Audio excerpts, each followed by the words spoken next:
예. 메시아를 알아보고 그 메시아의 장례를 준비하는 사람, 이런 생각으로, 이런 주제로 말씀을 오늘 나누려고 합니다. 44절에 보면은 이제 나사로가 예수님의 부름을 받고 일어나죠. 그래서 죽은 자가 수족을 베고 동인 채로 나오는데 그 얼굴은 수건에 쌓였더라. 예수께서 이르시되 풀어놓아 다니게 하라 하시죠. 그래서 어제는 마지막 말씀을 증인의 삶, 놓아 다니게 하는 삶, 풀려서 놓아 다니게 하는 삶. 38년 된 병자가 일어나서 자리를 들고 걸어가는 삶, 그렇게 표현을 해서 얘기를 했습니다. 오늘 한 걸음 더 나아가서 예수 그리스도의 죽음과 부활을 살아내는 삶을 살라로 권면하고 싶습니다. 얼굴에 그 수건이라고 하는 단어는요, 예수님의 머리를 쌌던 수건과 똑같은 단어를 썼더라고요. 요한복음 20장 7절에 보면 그 수다리온이라고 하는 원어를 썼는데 바로 예수님의 머리에 쌌던 수건. 그러므로 예수님은, 성경은 지금 나사로의 부활과 예수님의 부활을 하나라고 하는 진리 속에 담아주고 풀어놓아 다니게 하라라고 하는 말을 하는 거예요. 그래서 그걸 풀어놓아 다니게 하라는 말은 어떤 면에서 죽음을 상징하는 그 수의의 결박에서 풀고 일어나는 그림, 세상의 그 죽음, 세상의 사상에서부터 풀려서 일어나는 그런 그림인 것을 볼 수가 있습니다. 그래서 요한복음 18장 8절에 보면 예수님이 잡히실 때에 그들에게 그렇게죠. 놓아줘, 풀어. 저들은 놓아줄라. 내가 메시아 예수니까 나를 잡아가고 저들은 풀어주라라고 하는 그런 그림에 또 풀어주다 하는 단어와 똑같은 단어를 쓰고 있는 거예요. 용납하라. 가는 것을 용납하다라고 하는 말을 바로 여기서 이제 풀어놓다라고 하는 그런 말과 똑같이 쓰고 있는 것을 볼 수가 있습니다. 18장 12절, 그 대신 예수님은 어떻게 하죠? 그들에게 결박을 당하시죠. 여기서도 마찬가지죠. 나사로의 그 죽음에서의 풀려지기 위해서 예수님은 뭐한다? 죽음으로 들어가시는 그런 모습이죠. 예수 그리스도가 사망에 묶여서 십자가에서 죽으심으로 말미암아 죽었던 우리를 풀어놓아 다니게 하는 그런 그림, 자유의 우리에게 허락하신 하나님의 은혜를 나타내는 그림이라는 걸 알 수가 있습니다.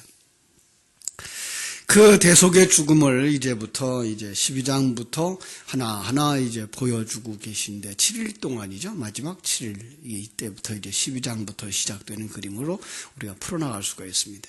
그 대신에 우리는 그 속에서 예수님이 십자가에 못 박혀 죽으시는 사건으로 가늠과 동시에 우리는 거기서 이제 자유하는 모습으로 가는 그림을 우리가 보셔야만 되는 겁니다. 12장을 보면 우리가 마리아의 향유 붓는 사건, 많은 사람들이 그 중심 내용을, 그죠? 성도의 헌신, 이렇게 말하죠. 300데나리온에 되는 아주 많은 값을 지불해야 되는, 비싼 값을 지불해야 되는 그런 향유를 예수님을 위해서 붓는, 그렇게 값비싼, 어떤 면에서는 그녀의 그 전 재산을, 자기를 다 바친 것, 우리는 그녀를 본받자, 이렇게 이제 얘기를 해왔죠. 왜냐하면 한 데나리온, 그거를 우리는 하루 품삯으로 보셨잖아요. 아침에 온 자나 점심때 온 자나 저녁에 온 자나 다 한 데나리온을 주었다. 그것이 바로 생명값이다라는 말을 했어요. 하루의 품삯이 한 데나리온이기 때문에 여기서 유다가 그 향유를 그렇게 달아보니까 뭐예요? 300데나리온 정도는 받았을 텐데 라고 하는 걸 갖다가 예수님의 발에다가 붓고, 그죠? 머리털로 그 발을 닦는 그림을 여기서 보여주고 있기 때문에 그렇습니다. 6월절 엿새 전 이런 이제 전체적인 그림을 가지고 12장 1절 봅니다. 6월절 엿새 전에 예수께서 베다니에 이르시니. 자, 그 11장에서 베다니는 어디 근처로 되어 있었어요? 예루살렘에서 가까운, 그렇죠. 그래서 예루살렘을 대표하는 그런 그림을 그대로 가르쳐 주고 있는. 예루살렘은 어떤 곳? 율법주의, 그죠? 그 형식주의, 그 종교주의, 거기에 가까운 자들, 그들은 죽은 자들이다라는 것을 이제 말해주고 있고요. 오늘은 베다니가 6월절과 연결되어져 있는 베다니를 볼 수가 있습니다. 6월절 엿새전에 이렇게 나오고 있죠. 엿새전. 그런데 마태복음, 마가복음 속에 나오는 여인이 향유 붓는 사건은 이틀 전으로 기록되어 있어요. 그래서 많은 사람들이 성경이 왜 이렇게 어떤 데는 엿새전이라 그러고 어떤 데는 이틀 전이라 그랬느냐라고 얘기를 하는데 죄송합니다. 그것은 엿새전이 맞죠. 엿새전이 맞고요. 이틀 전에라고 하는 건 그 향유 부은 그 사건으로 말미암아 예수를 죽이기로 결정한 것이 이제 공회가 결정한 걸 이틀 전에 했다. 그런데 그 공회가 결정했는데 그 결정하게 된 동기가 뭐다? 바로 이 사건이다 라고 하는 것을 보여주기 위해서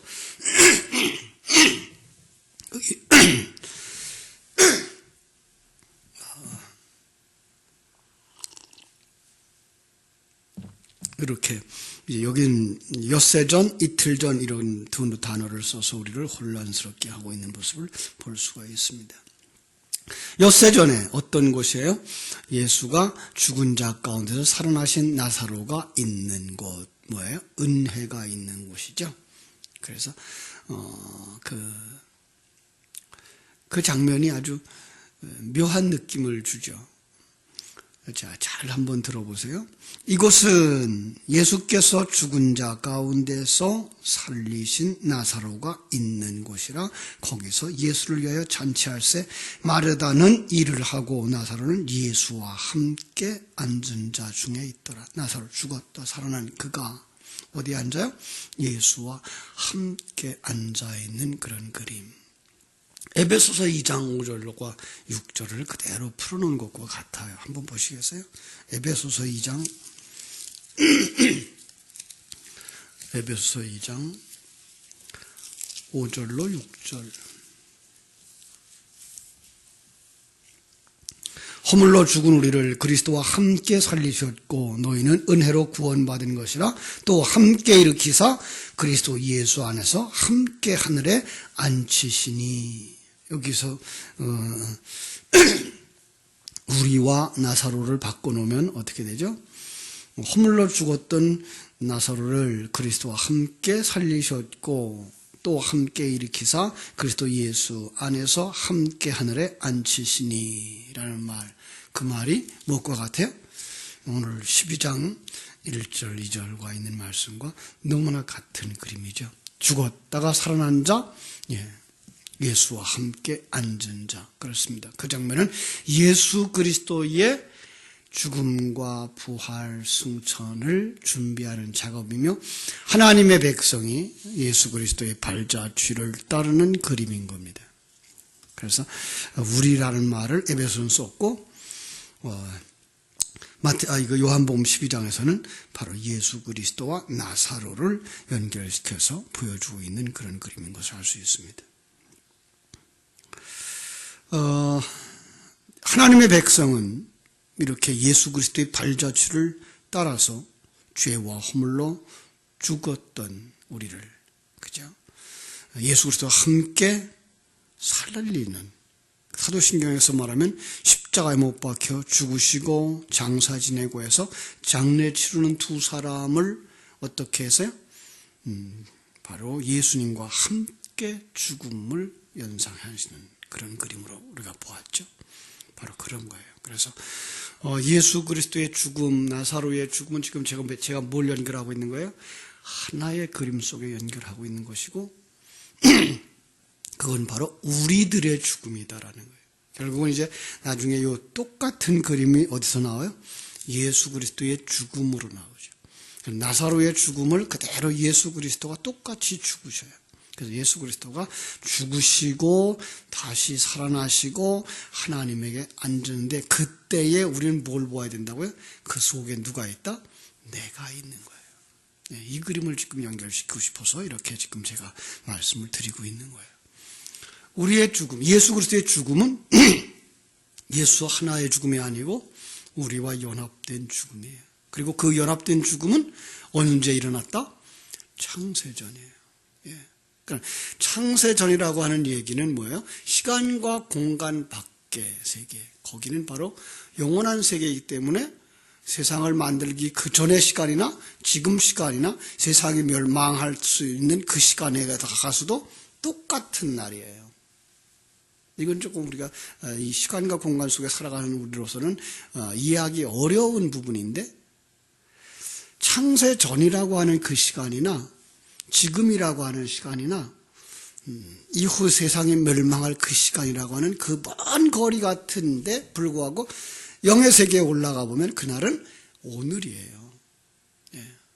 그래서 예수님이 창세 전에 십자가에서 못 박히셨다고 하는 것을 시간적으로만 그렇게 오래전에 죽은 그 하나님의 예수 그리스도의 능력이 효과가 어떻게 우리에게 임하느냐라는 걸로 보는 게 아니고 우리는 예수님은 이 지구를 품에 안은 그 하루 속에 이 지구 속에 존재하는 이 우주 속에 존재하는 모든 자기 백성을 품에 안으시고 십자가에서 죽으시는 그 속에서 우리는 볼 수 있어야 되는 거예요. 그래서 예수님의 죽음은 곧 나의 죽음이고 예수님의 부활은 곧 나의 부활이고 예수님의 승천은 곧 우리의 승천인 거예요. 예, 거기까지 가셔야만 이 땅에 살아가면서 아직도 우리가 완성되지 못한 구원 속에 살고 있지만 우리는 뭐 한 사람이라고 믿을 수 있다? 구원받은 자다라고 말할 수 있다라는 거예요. 그래서 성경 속에서 혹은 신학 속에서 구원은 이미 이루어졌고 지금도 진행되고 있고 구원은 이루어야 한다라고 하는 과거와 현재와 미래 시제를 다 쓰고 있는 거예요. 그래서 그거는 바로 영의 세계에서 보면 구원은 이미 완성되었어요. 예, 완료적이죠. 그러나 시간과 공간 속에 있는 우리로서는 뭐예요? 이 세상에서 우리가 그걸 살아내야 하는, 구원을 받아야 하는, 그리고 이제 이 세상에서 우리가 마치는 날 우리는 구원을 들어간다라는 말을 쓸 수 있는 거죠. 이렇게 해서 성경 속에서는 조금 복잡하고 어떤 때는 시제가 맞지를 않는 것 같아요. 왜냐하면 우리 구원 받았다면서요. 그런데 뭐라 그래요? 구원을 이루라 그런다고요. 예. 이미 구원 받았다고 하는 것은 이 시간과 공간 세계를 넘어선 세계의 각도에서 볼 때 우리는 하나님 안에서 예수 그리스도 안에서 구원 받은 자고, 예. 그 다음에 우리가 이 땅에 살아가는 날 동안은 지금 우리는 뭐 한다? 구원을 이루고 있어야 되는 거예요. 그래서 구원을 이루어야 되는 거예요. 옛사람을 벗어버리고 새 사람의 완성으로 가야 되는 거예요. 그리고 그 새 사람의 완성은 이 시간과 공간 속에서 우리가 보게 되는데 그 보게 되는 날 우리는 어디로 들어간다? 영의 세계로 완전히 들어가 버리는 거예요. 그러니까 우리가 이 세상에 살아가는 날 동안은 시간과 공간 세계의 삶과 영적인 세계의 삶을, 영의 세계의 삶은 같이 사는 거예요. 어떤 분은 이걸 갖다가 점점 땅에서부터 떨어지는 삶, 이렇게 표현을 하더라고요. 그렇습니다. 바로 그래서 우리가 이렇게 지금 그 그림을 그리고 있는데 그 장면에 누가 나와요? 마리아가 3절 지극히 비싼 향유 곧 순전한 나드 한 근을 가져다가 예수의 발에 붓고 자기 머리털로 그의 발을 닦으니 향유 냄새가 집에 가득하더라. 제자 중에 하나 예수를 잡아줄 가룟 유다가 말하되 이 향유를 어찌하여 300데나리온을 팔아 가난한 자들에게 주지 아니하였느냐 하니 예수님 뭐라 그럽니까? 7절 가만두어라. 나를 장례할 날을 위하여 그것을 간직하게 하라. 나를 장례하기 위하여 하는 거다라고 말씀하는 것을 볼 수 있습니다. 그죠? 마태복음 26장을 가서 한 곳 보죠. 마태복음 26장 12절 13절. 그게 똑같은 사건인데 거기다가 어떤 말을 하나 덧붙였어요. 마태복음 26장 12절 13절 찾으셨으면 제가 읽어드릴게요. 이 여자가 내 몸에 이 향유를 부은 것은 내 장례를 위하여 함이니라. 내가 진실로 너에게 이르노니 온 천하에 어디서든지 이 복음이 전파되는 곳에서는 이 여자가 하는 일도 말하여 그를 기억하리라 하시니라. 자, 무슨 뜻이에요? 이 복음이 전파되는 곳에 이 여자가 행한 일도 말하여 저를 기념하라. 마리아의 그 향유 붓고 발로 씻는 사건이 뭐다? 복음이다라는 얘기예요. 그 사건 속에다 뭘 담아두어진 거다? 복음을 담아둔 거다. 우리가 전에는 복음을 어디서 정리했는가 하면 고린도전서 15장에서 한번 정리한 적이 있죠. 그죠? 고린도전서 15장에 보면은 이런 말로 다 표현하고 있죠. 1절부터 8절까지를 제가 읽어드리면서 그 속에서 성경대로 그리스도께서 우리를 위하여 죽으시고, 그 다음에 죽은 자, 장사제 내리시고, 그 다음에 사흘 만에 다시 살아나시고, 그 다음에 보이시고, 라는 말들을 표현해서 복음은 바로 이거다. 네. 예수 그리스도께서 우리를 위하여 죽으시고, 장사 지내고, 부활되어지고, 그리고 다시 살아나시고, 부활이 사실 다시 살아나시는 거니까, 그 다음에 뭐예요? 나타나시고. 네. 그러니까 나타나시고까지가 포함되어야 되는 거죠. 나타나시면 무엇을 말하는 거라 그랬어요? 그건 바로 우리 안에 오심이죠. 우리 안에 오심. 네. 그런 것까지가 이제 복음인 건데, 그걸 어디다 담아둔 거예요, 지금? 향유 붓는 그 사건 속에다가 담아둔 것이라는 사실을 우리가 볼 수 있어야 되는 거죠. 그 성경은 특별히 그 기름 부음에 대해서 아주 중요하게 여겨요. 그래서 기름 부음 받은 자, 그러면 누구예요? 그리스도. 그죠? 그래서 어떤 때 기름 부은 날을 보니까요, 누가복음 7장 44절로 46절에서 보면 알지만, 사람이 집에 방문했을 때, 그죠? 그 나그네에게 기름 부어주는 이런 장면이 있어요. 그 다음에 사무엘상 10장 1절이나 16장 3절에 보면은 왕 위에 오른 사울에게, 이제 왕이 될 다윗에게 이제 기름 부은 이런 장면이 있어요. 그런가 하면은 이제 출애굽기, 민수기, 신명기에서 보면은 제사장을 세울 때 제사장에게 기름 부었고요. 그리고 선지자를 세울 때 선지자들에게 기름 부었고요. 그리고 우리가 아는 바대로 예수님 장례 지낼 때에 그 시체에 향유를 부었죠. 그래서 예수님이 태어날 때에 동방 박사들이 뭘 가지고 오죠? 황금과 두 번째 유향이죠. 유향이 언제 쓰여요? 바로 장례용품으로 쓰이는 거예요. 결국은 예수님이 이 땅에 태어나신 건 뭐 하기 위해서 태어나신 거예요? 죽기 위해서 태어나셨다라는 의미를 여기다가 이제 동방 박사들이 가져온 그 예물에다가 이렇게 담아놓고 있는 거예요. 바로 그렇듯이 예수님은 장례 지낼 때에 또 이제 기름 부음을 받은 걸 볼 수가 있습니다. 그런데 예수 그리스도의 기름 부음은 이 모든 것들을 다 아우러서 말하고 있는 거예요. 지금 여기에 향유 부는 사건은 바로 그에게 다 적용되고 있는 거예요. 그는 이 땅에 뭘로 사셨다? 나그네로 사셨어요. 그죠? 그는 이 땅의 왕이에요. 그는 이 땅의 제사장이에요. 그는 이 땅의 선지자예요. 그리고 그 직무를 다 완성하시기 위해서 그분은 뭐 하셔야 돼요? 돌아가셔야만 했다라고 하는 얘기를 우리가 알 수 있어야 돼요. 그래서 마리아는 그 사실을 알고 예수님의 그 향유를 붓는 모습을 볼 수가 있습니다. 그렇습니다. 이사야서 61장 1절로 3절에 보면은요, 여호와께서 내게 기름을 부으사 가난한 자에게 아름다운 소식을 전하게 하려 하심이니라 하는 말이 있어요.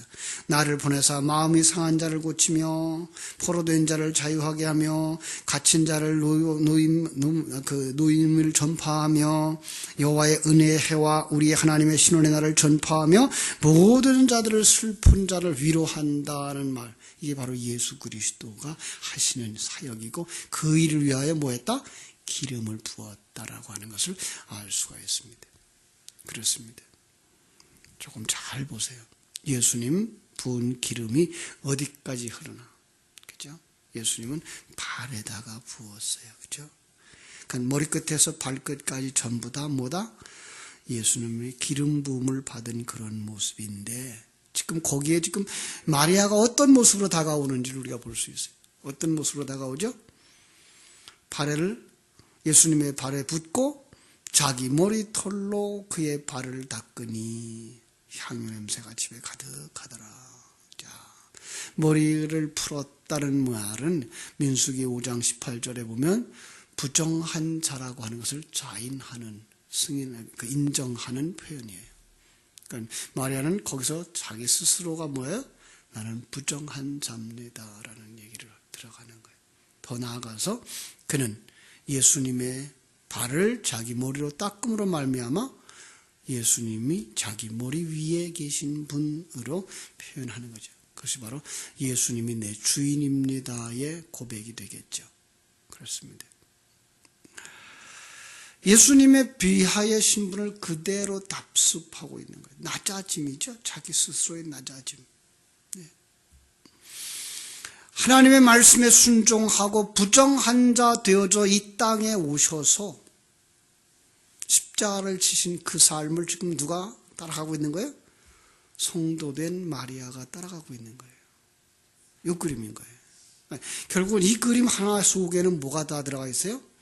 예수 그리스도의 십자가의 죽으심과 부활 그리고 영의 영역으로 들어가심과 그리고 그분이 그리스도의 영으로 우리 속에 오셨을 때에 우리 삶 속에서도 뭐한다? 죽음, 십자가의 죽음과 부활이 동시에 일어나잖아요. 그리고 완성되면 어디로 가요? 우리는 영의 세계로 들어가는 사람이 되는 거죠. 이 그림을 그 둘을 다 한데 모아놓은 그림이 바로 이 마리아의 향유를 붓는 사건이란 말이에요. 그래서 아까 마태복음 26장 13절에서 이 복음이 전파되는 곳에는 이 여인의 행한 것도 전하여진다라는 말을 하는 거죠. 그걸 그냥 복음 전파되는 것에 성도들의 헌신을 요구한다라는 말이 아니고 바로 예수 그리스도의 십자가의 죽으심과 부활을 승천 그 놀라운 복음이 누구 속에서 그대로 일어나는 것이 성도 가운데서 그대로 이루어진다라고 하는 이것이 합쳐진 것이 뭐예요? 복음이다라고 하는 것을 우리에게 가르쳐 주는 거예요. 그래서 우리는 예수님의 십자가만 바라보고 가는 자가 아니라 우리는 어디에 있는 십자가를 볼 수 있어야 돼요? 내가 지고 가는 십자가. 그 십자가는 뭐예요? 죽음이라고요. 그냥 무거운 짐이나 힘든 일, 어려운 것, 감당하기 힘든 일, 이것이 십자가가 아니라 나로 하여금 죽음에 이르게 하는. 그걸 갖다 다른 말로 바꿔 써요. 성경은 뭐라고 쓰죠? 자기 부인이란 말을 쓰는 거죠. 나는 아무것도 아니구나를 깨닫게 하려고. 어느 정도 아무것도 아니다? 먼지도 못하구나. 나는 먼지였구나. 본래 하나님이 나를 먼지로 지었구나. 거기에 물이 부어지지 않으면 그냥 먼지로 있다가 바람에 날려서 없어져도 아무것도 아니었구나. 우리의 근거를 한 방울 핏방울에다가 비유하죠. 거기에 씨가 심겨지지 않으면 여인이 생리를 하는 것처럼 흘려버려질 수밖에 없는 존재였는데 하나님이 거기에다가 생명의 말씀을 주셔서 내가 아들이 되어져 가는구나. 이걸 보라고 하나님 우리를 자꾸만 뭐하라고 그래요? 낮아지라고 그러는 거죠. 낮아지라고. 그걸 자기 부인이라고 말하는 거죠. 그 과정을 갖다가 뭐라고 하는 거예요? 십자가 지고 가는 삶. 그런데 그 십자가는 누가 지고 있어요? 주님이 지고 계시죠. 그래서 주님이 우리를 마태복음 11장 28절에서 초청하는 거죠. 뭐라고요? 내게 오라. 나와 함께 십자가 지고 가자. 내 짐은 쉽고 가볍다. 뭘 알기 때문에? 하나님이 우리를 창조한 목적, 십자가 주신 목적을 알기 때문에 기쁨과 감사함으로 가볍게 이 짐을 지고 갈 수 있게 된다라고 하는 것이 복음이란 말이죠. 그래서 오늘 마태복음 11장 13절에서 바로 이 일을 통하여서 뭘 하게 하는 거다? 복음을 전파하게 하는 거다라는 얘기를 하고 있는 거예요. 그렇습니다. 성도의 삶, 성도의 헌신은 내가 하는 것 아닙니다. 아무리 큰 일을 했어도 그건 내 안에 계신 그리스도께서 하시는. 그래서 우리는 자랑할 것이 없어야 됩니다. 하나님이 기회를 주셔서 하셨죠. 하나님이 은혜를 주셔서 하셨죠. 하나님이 내게 그걸 할 만한 믿음도 주셨고 감당할 만한 은혜도 주셨고 그래서 한 것이지 내가 잘나서 한 것이 아니다라는 것을 깨달아 아는 자리로 내려가는 것이죠. 그때에 하나님은 영광을 받으시고 우리는 없어지는 거예요. 그런데 없어짐이 어떻게 나타나요? 그리스도 안에서 영광으로 나타나는 거예요. 왜요? 예수님도 그렇게 사셨어요. 예수님도 이 땅에 오셔서 그렇게 엄청난 십자가를 지고 죽음의 길을 걸어갔지만 한 번도 그는 자기를 나타내지 않았고 자기를 자랑하지 않았어요. 자기를 나타내라고 하는 것 때는 항상 피했고 자기를 높이 드는 자들을 항상 피해서 자기는 무능한 자로 그 연약한 자로 나타날 때 하나님이 그를 통해서 영광 받으시는 거죠. 그 영광의 극치가 어디에 있어요? 예수님의 십자가의 죽으심으로 나타나는 거예요. 그 십자가의 죽음 그 자체가 영광이 아니고 내가 가장 작은 자, 아무것도 없는 자, 그리고 마지막까지 주에게 하나님께 온전히 순종하는 자리에 내려가니까 누가 나타나요? 하나님이 나타나더라라는 거죠. 우리는 연약해지고 무능해지고 참 바보 같고 죄인 된 모습이 그냥 그대로 드러나는데 그게 아브라함의 마지막의 모습이었고 다윗의 마지막 모습이었고 그런데 거기서 누가 드러나요? 그런데도 하나님이 그렇게 일하셨구나. 그 하나님의 영광이 보이는 거예요. 그러니까 눈이 열려져야 그런 모습 속에서 하나님의 영광을 본단 말이에요. 아주 쉬운 얘기로 그 노사도들, 그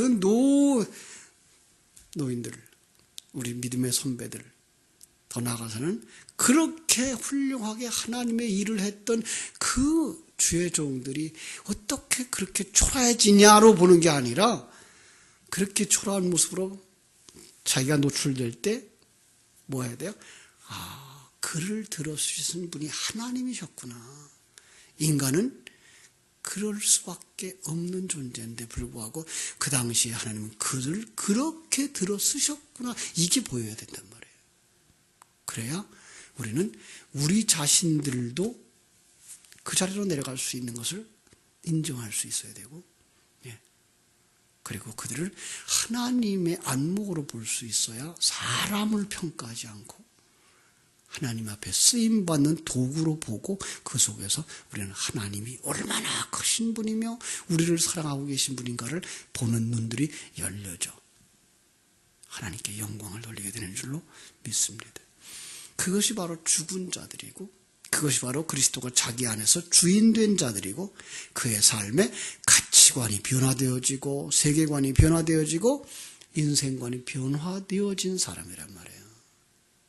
그러지 않으면 우리는 조금만 실수하면 그렇게 잘하다가도 조금만 실수하면 손가락질 할 수밖에 없는 세상 사람들과 다를 바 조금도 없는 똑같은 가치관을 가지고 똑같은 인생관을 가지고 사람들을 보고 평가한다고요. 아니 거기서 우리는 정말 하나님의 눈을 가지고 그래 인간은 그런 먼지만도 못한 자야. 그는 내가 들어 쓴 거야. 때에 그들의 이 모든 업적들, 그게 누구의 영광으로 나타나요? 하나님이 하셨구나로 나타나야 되는 거죠. 목사에 대해서 지나치게 존경할 것도 없고 우상화할 것도 없어요. 그냥 하나님이 들어서 쓰고 계시고 하나님이 그런 일을 위해서 일하셨구나. 그 속에 있느냐 없느냐가 중요하죠. 진리가 있었느냐 없었느냐가 중요한 것이고, 그럼에도 불구하고 그런 사건들과 그런 상황들을 통해서 하나님은 자기 백성들에게 생명 주신다는 거죠. 이게 제가 중국에 있었을 때의 제 마음이었어요. 중국 교회 거짓말이 많거든요. 중국 교회 완전히 카톨릭화되어졌어요. 종교화되어졌어요. 어떤 면에서는 정부의 신여화되어졌어요. 정부는 그렇게 쓰는 거예요. 교회를 통해서 백성들이 편안하게 다스려가고 싶은 거예요. 그래서 완전히 정부가 원하는 대로 교회가 가고 있어요. 그러나 그럼에도 불구하고 교회는 전국에 퍼져 있고 성도들은 수없이 많이 늘어나고 있죠. 그 속에 뭐가 있을 거다고? 하나님의 백성이 있을 것이며 그 속에 진리가 전파되어질 거다라는 거죠. 그래서 하나님은 그걸 통해서 자기 백성을 건지실 거다라는 이 믿음이 있어서 그 속에 들어가 일했던 것이, 그 현실로 봤을 때 그들의 숫자, 그들의 교회의 규모, 그걸 갖다가 진정한 살아있는 교회로 볼 수는 없는 것들이 너무 많은 거죠. 그렇습니다. 오늘 우리도 마찬가지입니다. 우리가 목사라고요? 장로라고요? 나은 게 뭐가 있습니까? 없습니다. 그 자리에 세워주셨고 그 자리에 통해서 쓰시니까 쓰임 받는 것뿐입니다. 똑같습니다. 그러니까 거기에 대한 지나친 관심 가지지 마시고, 여러분의 관심은 누구에 있어야 돼요? 여러분 속에 생명과 진리의 말씀, 그걸 계속해서 반복할 수 있는 그 자리로 가셔야 되는 거예요. 그래야 내가 사는 것이고, 그래야 내가 진리의 말씀을 주야로 묵상하는 자 되어지는 것이고, 그 속에서 하나님의 영광을 받으실 때 우리는 우리의 모든 것을 다 드리고도 무익한 종입니다 라고 고백할 수 있는, 정말 자기가 부인되어진 자리로 나아갈 때 여러분 이 땅에서의 사명이 완성되어질 것이고 하나님의 사람으로 완성되어질 줄로 믿습니다. 그날까지 진리를 묵상하며 살아가기를 주님의 이름으로 축원합니다. 기도하겠습니다. 하나님 우리 아버지, 하나님의 크신 사랑과 은혜를 감사하고 감사합니다. 우리는 이렇게 무능한 자입니다. 하나님 우리를 부정한 자리에 내모시면 부정한 자리에 내려갈 수밖에 없는 자요. 불의한 자리로 내몰면 불의한 자리로 내려갈 수밖에 없는 자들입니다. 아니 우리 자체가 부정한 자요, 자체가 불의한 자였음을 우리를 이미 고백합니다. 하나님, 그런데도 불구하고 우리를 사랑하셔서 생명 불어넣어 주시고 하나님의 도구로 사용해 주실 때 감사하고 감격하고 최선의 삶을 다해서 헌신하고 봉사할 수 있는 하나님의 사람들이 다 되게 하여 주시옵소서. 가정 속에서, 우리가 사는 삶의 현장 속에서, 교회 안에서 바로 내 모습 이대로 주 받으시옵소서라고 고백하며 우리에게 보여주신 거룩한 삶, 구별된 삶, 하나님의 사람으로서 온전히 완성되어져야 할 그 열매들을 우리가 아직도 맺지 못하고 있는 것 때문에 애통할 수 있는 사람들이 되게 하시고, 그래서 참으로 열매 맺기 위하여 생명과 진리의 말씀에 목말라 하고 새벽을 깨우고 주야라 묵상하는 그 삶을 살아가는 성도들이 되게 하여 주시옵소서.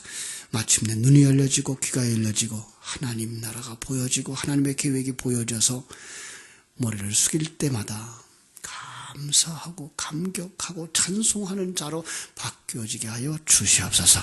우리의 모든 성도들의 삶을 이렇게 축복해 주시기를 간절히 소원하며 거룩하신 예수님의 이름으로 기도하옵나이다. 아멘.